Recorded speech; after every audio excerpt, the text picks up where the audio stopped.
Hello, everyone, and welcome to Blaugrana everything, and welcome back to the channel, and welcome back to Camp Nou as well. And what a way to return to Barcelona's famous hallowed ground than with a 4-0 win over Athletic Club.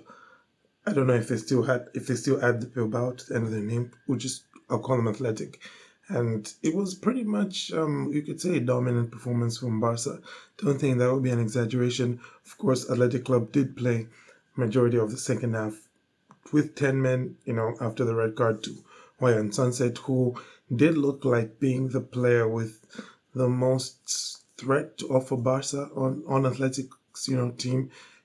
Nico as well, apparently, but with all the bowling he was getting, I guess he didn't just quite live up to the occasion. He did have quite a few chances to score, which is probably going to be the one thing which, is there at the back of your mind as a Barca fan when you're looking at that performance. But beyond that, kind of, in two minds. One, you're happy that obviously you won. You're back at Camp Nou, back to winning as well at home, and obviously you're happy that you ended the match playing with, a man advantage because the players could, take the foot off the gas just a bit.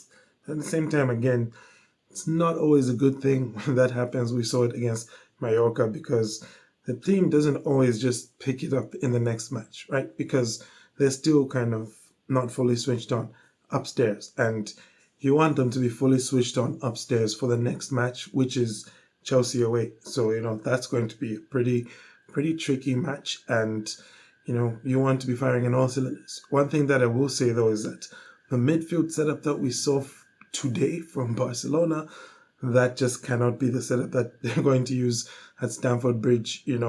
All due respect to both Dani Olmo and, of course, Eric Garcia, who is really turning out to be kind of like, Barcelona's joker, really, in the deck, because he's just fulfilling so many roles this season for Flick. He's played centre back, he's played right back, he's played, pivot, and he's done them all to a reasonably high standard.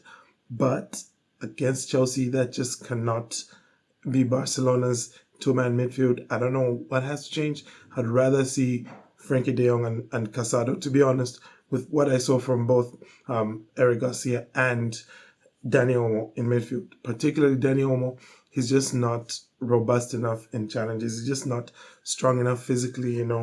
He feels a bit twiggish, and that's not like a disrespect, but it just feels like he might break almost whenever there's one of those big heavy tackles in the midfield, and you can see him kind of pulling out of those types of challenges. And when you're going to be up against Enzo Fernandez and Moses Caicedo, that's basically what they do. Okay, they're very, very physical midfielders. You could say they're probably the most physical midfield in England after Newcastle United.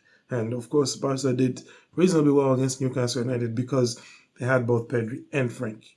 But this time around, they only have Frankie, and you're kind of just hoping that maybe Flick here is going to trust Casado, because, Casado did do very well for Barca last season. It's not like he's a stranger to turning out a big performance for Barca in a big match. We saw him doing against Bayern Munich, we saw him doing against Real Madrid, and, so many other teams last season. And I don't see why he can't do the same this season. So that's probably the big hang up I have.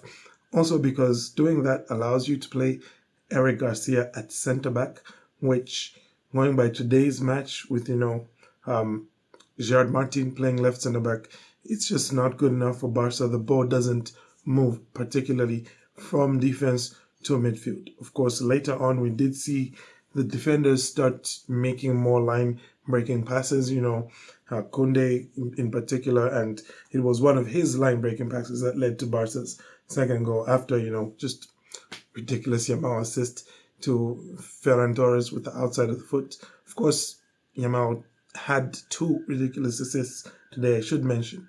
The second one maybe was even more ridiculous just because of how many guys he, dribbled past, just leaving people on the ground in his wake, and then playing an inch-perfect pass to Ferran Torres, who did a very good job of staying onside.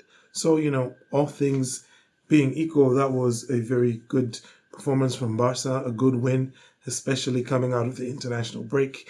You kind of want that kind of, performance to help you start getting your momentum up. Because, there's no international break in December, unless I'm mistaken.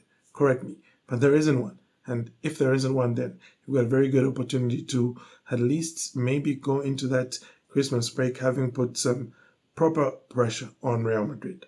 Having said that, of course, Barca do have some tough matches coming up, like Villarreal and Atletico de Madrid. So we'll see how all that goes.